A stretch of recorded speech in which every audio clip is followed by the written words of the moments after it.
বাংলার এক কোণে রয়েছে রুদ্রপুর নামের একটি গ্রাম, যেখানে সূর্য অস্ত গেলে মানুষ নয়, গল্পেরা জেগে ওঠে।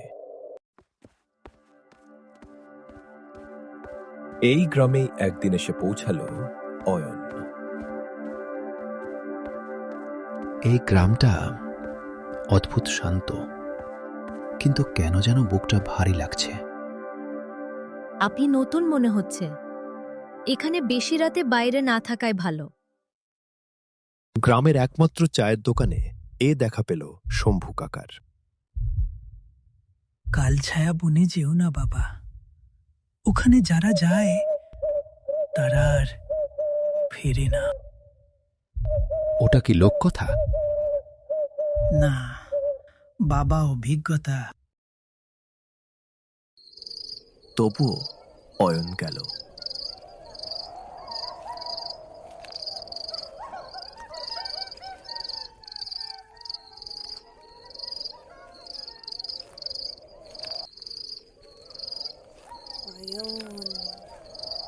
এই আওয়াজটা কে ডাকছে আমাকে?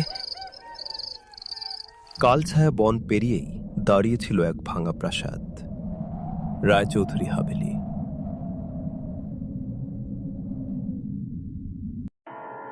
এই জায়গাটা যেন আমাকে ডাকছে। আপনি ভুল করছেন, এটা অভিশপ্ত জায়গা। হঠাৎ অয়ন দেয়ালে নিজের মুখের মতো একটি ছবি দেখতে পেল। এটা আমার মতো কেন লাগছে?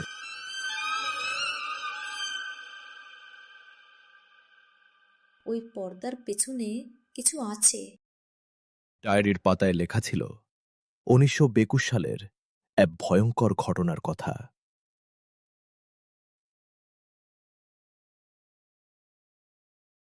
যে ছায়াকে ডাকা হয়েছিল সে আত্মা নয়, সে ছিল অভিশাপ।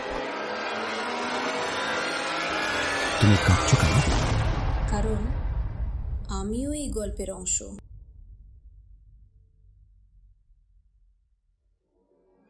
হঠাৎ ঘরের আলো নিভে গেল। ফিরে যাওয়ার সময় শেষ। মীরা, তুমি কে?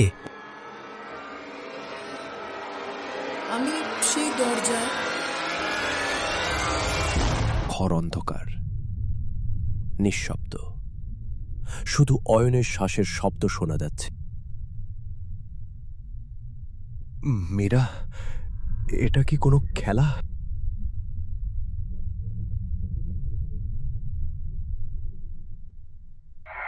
দেয়াল ফেটে সময় যেন বেঁকে গেল।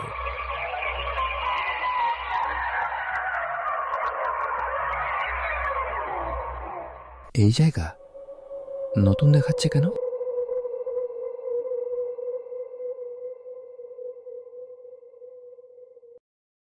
মীরা ছিল সেই পরিবারের কন্যা যে ছায়াকে ডেকেছিল।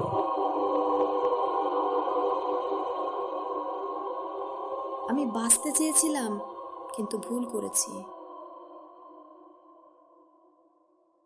রক্ত আর মন্ত্রে জন্ম নেয় ছায়া।